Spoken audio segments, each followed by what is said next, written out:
নমস্কার শ্রোতা ভক্তরা, আজ আমরা শ্রবণ করব ছান্দোগ্যোপনিষদ পাঠ 7। শ্রোতা ভক্তরা খুব মন দিয়ে শুনবেন। এইখানে জানবো শৈব উদ্ভিদের বর্ণনা। কুকুর জন্ম নেওয়ার পরও কুকুরও ভগবানকে কিভাবে উপাসনা করেন, আমরা এখান থেকে সেটাই জেনে নেব। শ্রোতা ভক্তরা খুব মন দিয়ে শুনবেন, খুবই দুর্লভ তথ্য যা আজ শ্রবণ করব। বহুকাল পূর্বে একবার দালভ্য ঋষির পুত্র বগদালভ্য ঋষি ও মিত্র ঋষির পুত্র ক্লাউ ঋষি শ্রদ্ধেয় জ্ঞান অর্জন করবার জন্য নানা জায়গা ভ্রমণ করতে একসাথে বেরিয়েছিলেন। তখন তারা একটি নির্জন গ্রামে এসে উপস্থিত হলেন। সেখানে কোনো মানুষজনই ছিল না। সেখানে তারা দেখতে পেলেন একটি কুকুর, যার গায়ের বর্ণ শ্বেত রঙের। খুবই সুন্দর সেই কুকুরটি দেখতে পেয়ে তারা সেখানে খানিকক্ষণ থমকে দাঁড়ালেন। আর তখনই ওই শ্বেত কুকুরের সামনে অনন্য অনেক কুকুর এসে জমা হলো। তারা তখন ওই শ্বেত কুকুরকে বললেন, মানে অনন্য কুকুররা ওই শ্বেত কুকুরকে তাদের ভাষায় ঘেউ ঘেউ করে বলছিলেন আর কি, হে মান্যবর, আপনি এখনই উদ্ভিদের গান করে আমাদের জন্য কিছু খাবারের ব্যবস্থা করুন। আমরা খুবই ক্ষুধার্ত, এখনই যদি কিছু ভোজন না পাই তবে খুব শীঘ্রই আমরা সবাই মারা পড়ব। তখন সেই শ্বেত কুকুর তাদেরকে বললেন, তোমরা সবাই কাল সকালে ঠিক এই জায়গায় এসো, আমি তোমাদের জন্য খাদ্যের ব্যবস্থা করব। এগুলো কিন্তু বগদালভ্য ঋষি ও ক্লাউ ঋষি দেখছিলেন, শুনছিলেন যে একটি মানুষও নেই গ্রামে, কতগুলি কুকুর রয়েছে।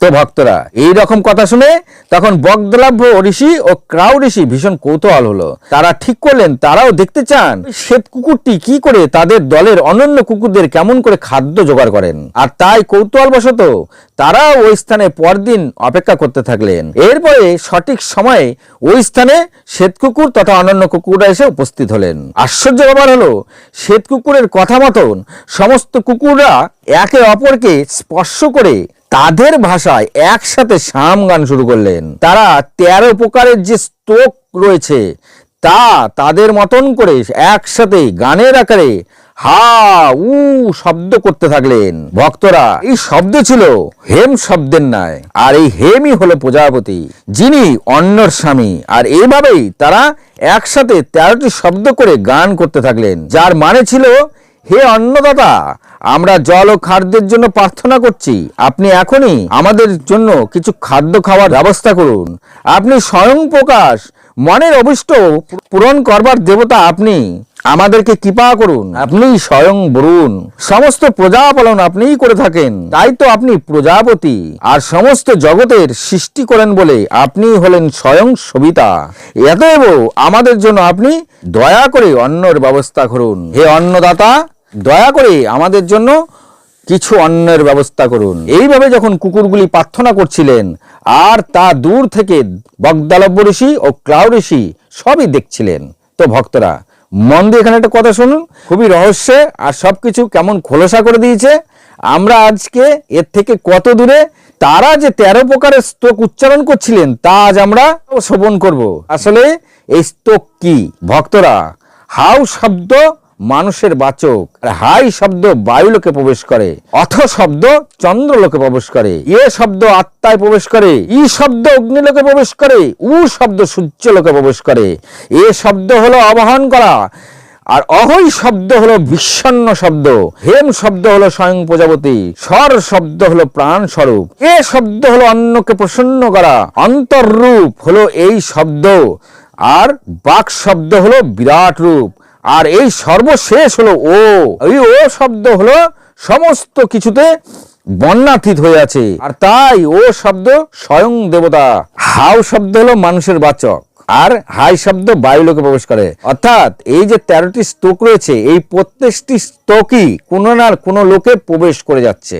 যেমন আমি আপনাকে বলেছিলাম ওং শব্দের যে ভাইব্রেশন, সেই ওং শব্দ সূর্যলোকে প্রবেশ করে, ঠিক এখানেই এই শব্দগুলি এক একটা এক এক লোকে প্রবেশ করে। তো ভক্তরা যিনি শ্যামের গান করতে থাকেন, আর তার জন্য একদিন বাণী তার নিজের শব্দরূপ জ্ঞানের দরজা খুলে দেন, আর যেদিন বাণী তার নিজের শব্দের জ্ঞান সাধককে দেন, তারপর থেকে ওই সাধকের আর কোনো কিছুর জন্য কোথাও যেতে হয় না। তিনি সমস্ত লোকের ভোগ্য বস্তুর অধিকারী হয়ে যান, অর্থাৎ শক্তি অর্জন করে নেন। আমাদের শব্দের মধ্যে শক্তি লুকানো আছে, যার জ্ঞান হলো শব্দ দ্বারাই সমস্ত দেবতা তথা মনের কামনা বাসনা পূর্ণ হয়ে থাকে।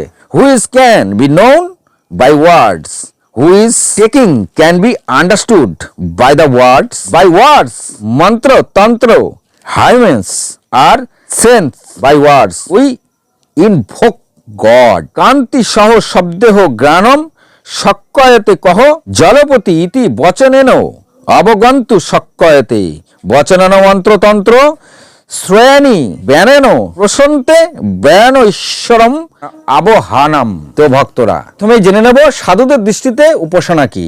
ওঙ্কারই হলো সমস্ত সাধনার মূল। যিনি সাধু ভাব রাখেন তিনি হলেন সাম, আর যিনি অসাধু ভাব রাখেন তিনি হলেন অসাম। তাহলে পঞ্চবিধ উপাসনা ভাবে করা হয়। সাম উপাসনা হলো 5 রকমের। পৃথিবী হলো ওঙ্কার, অগ্নি হলো প্রস্তাব, উদ্গীত হলো অন্তরিক্ষ, প্রতিহার হলো আদিত্য, নিদান হলো ভূলক। তবে বৃষ্টিতে তাহলে সাম উপাসনা কি করে করা হয়? বৃষ্টির সাম উপাসনা 5 রকমের হয়ে থাকে। পূর্ব বায়ু হলো ওঙ্কার, মেঘ উৎপন্ন করাকে প্রস্তাব বলে, যখন বৃষ্টিপাত হয় তা হলো উদ্গীত, বিদ্যুৎ চমকানো হলো প্রতিহার, আর নিদান হলো জল গ্রহণ করা। তাহলে এখন আমরা জানবো এই জলের উপাসনা কিভাবে করতে হয়। জল যত রকমই হোক উপাসনা তার 5 রকমই হয়ে থাকে। মেঘ ঘন হয় আর তাই হলো ওঙ্কার, আর তিনি যা বর্ষণ করেন তাই হলো প্রস্তাব। নদী যা পূর্ব দিকে বয়ে নিয়ে চলেন তাই হলো উদ্গীত। নদী যে জল পশ্চিমে বয়ে নিয়ে যান তাই হলো প্রতিহার, আর এর নিদান হলো সমুদ্র, অর্থাৎ জল সমুদ্রে গিয়ে শেষ মেশে, এরপরে আর কিছু নেই। আর যে পুরুষ এইভাবে জলের উপাসনা করেন তিনি জলবান হয়ে থাকেন, অর্থাৎ জলে তার কখনোই মৃত্যু হয় না। আর এরপরে আমরা জেনে নেব ঋতুর সাম উপাসনা কিভাবে করতে হয়, অর্থাৎ ঋতুর উপাসনা কিভাবে আমরা জেনে নেব। ঋতুরও 5 রকমের উপাসনা হয়ে থাকে। যেমন বসন্ত হলো ওঙ্কার, গ্রীষ্ম হলো প্রস্তাব, বর্ষা হলো উদ্গীত, শরৎ হলো প্রতিহার, আর হেমন্ত হলো নিধন।